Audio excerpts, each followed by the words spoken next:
বুধবার গভীর রাতে তেলিয়ামুড়া থানার পুলিশের তৎপরতায় ফাঁস হয়ে গেল আরও এক ভয়ঙ্কর মাদক চক্রের নীল নকশা। উদ্ধার হলো 600 বেশি অবৈধ স্কফের বোতল, যার আনুমানিক বাজার মূল্য 6 লক্ষাধিক টাকা। তবে প্রশ্ন উঠছে, এত বড় মাদক কারবার কি শুধুই গাড়ির চালকের একার খেলা, নাকি এর পেছনে রয়েছে আরও বড় কোনো সিন্ডিকেট? ঘটনার বিবরণ জানা যায়, বুধবার গভীর রাতে মহারানীপুর এলাকায় নিয়মিত টহলদারি চালানোর সময় তেলিয়ামুড়া থানার পুলিশের নজরে আসে রাস্তার পাশে দাঁড়িয়ে থাকা TR01BB0637 নম্বরের একটি সন্দেহজনক ইকো গাড়ি। পুলিশের উপস্থিতি টের পেতেই মুহূর্তের মধ্যে চম্পট দেয় গাড়ির চালক। এরপর গাড়িটিতে তল্লাশি চালাতে বেরিয়ে আসে একের পর এক বস্তাবন্দি স্কফের বোতল। উদ্ধার হয় 600 অধিক বোতল, যা দেখে রীতিমতো চক্ষুচড়ক পুলিশেরও। পুলিশ উদ্ধার হওয়া মাদক সামগ্রী এবং গাড়িটিকে বাজেয়াপ্ত করে তেলিয়ামুড়া থানায় নিয়ে আসে। পুলিশ সূত্রে জানা যায়, উদ্ধার হওয়া স্কফের কালোবাজারি মূল্য আনুমানিক 6 লক্ষাধিক টাকা এবং ইকো গাড়িটির মালিকের নাম নয়ন রায়। আরও চাঞ্চল্যকর তথ্য হলো, এই একই গাড়িটি চলতি মাসের 17 তারিখ কামাইবাড়ি এলাকা থেকে বিপুল পরিমাণ অবৈধ বিদেশি মদসহ পুলিশের জালে ধরা পড়েছিল। অর্থাৎ একই গাড়ি বারবার অপরাধে ব্যবহৃত হলেও প্রশ্ন উঠছে, এতদিন ধরেই কি নির্বিঘ্নে চলছিল এই মাদক সাম্রাজ্য? বিশ্বস্ত সূত্রের দাবি, এই চক্রের সঙ্গে তেলিয়ামুড়া থানাধীন গৌরামটিলা এলাকার এক যুবক এবং আগরতলার এক যুবকের সরাসরি যোগ রয়েছে। ফলে গোটা ঘটনাকে ঘিরে জোরালো হচ্ছে আন্তজেলা মাদক সিন্ডিকেটের আশঙ্কা।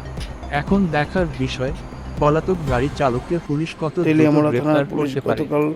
কারণ চালক ধরা পড়লে বেরিয়ে আসতে পারে এই মাদক কারবারের আসল মাস্টারমাইন্ড, প্রচুর পরিমাণে এবং সুনিশ্চিত হতে পারে তেলিয়ামুড়া জুড়ে ছড়িয়ে থাকা মাদক চক্রের পুলিশ অন্তর্ভুক্ত। যখন রাতে টহলদারি চালাচ্ছিল তখন মহারানীপুর এলাকায় পুলিশকে দেখে একটি ইকো গাড়ির চালক পালিয়ে যায়। তখন পুলিশের সন্দেহ হয়, গাড়িটি তল্লাশি চালিয়ে গাড়ি থেকে প্রচুর পরিমাণে অ্যাসকপ সিরাপ উদ্ধার করে। যদিও গাড়ির চালক সেখান থেকে পালিয়ে যেতে সক্ষম হয়, পুলিশ একটি NDPS মামলা নিয়ে তদন্ত শুরু করে। উল্লেখ করা যেতে পারে, এই গাড়িটি কিছুদিন পূর্বে অর্থাৎ 17 তারিখ বিলেতি মদ সহ পুলিশ আটক করেছিল।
কোন জায়গা থেকে? মহারানীপুর কালীবাড়ি। কিসের মধ্যে পাইছেন? এটা একটা ইকো গাড়ি, গাড়ির নম্বর? TR01BB0637। কতগুলি স্কোপ উদ্ধার করলেন? Approx 600 above. বাজার মূল্য বাজার মূল্য অ্যাপ্রক্স 4 লাখ করা হয়েছে। পাওয়া যায়নি। গাড়ির মালিকের নাম? মালিকের নাম নয়ন রায়। তাকে কি অ্যারেস্ট করা হয়েছে নাকি? না, ও তো আমরা পাইছি। অ্যাকচুয়ালি আমরা মোবাইল ডিউটি ছিলাম, আমি এবং আমার একজন অফিসার সেশন প্রশাসক আর অন্য স্টাফ। আমরা মোবাইল ডিউটিতে আসছিলাম। আমরা যখন গাড়িটা মহারানীপুরতে দাঁড় করাই, একটা লোক দৌড় আমি সন্দেহ হলো। আমরা গাড়ির পাশে গেলাম, গিয়ে দেখলাম গাড়ির মধ্যে তারপরে চাবিও আসছিল। তখন ড্রাইভার তো পালাই গেছে, তো খুললে আমরা দেখলাম ওটার মধ্যে এই নেশাজাত সামগ্রী পাওয়া গেছে। গাড়ি থাকবে? অবশ্যই গ্রেফতার করা হবে। ইনভেস্টিগেশন চলছে, যদি পাওয়াতে তো অ্যারেস্ট করাই হবে, যারা ইনভলভ থাকবো তাদেরকে আমরা নিশ্চয়ই অ্যারেস্ট করবো।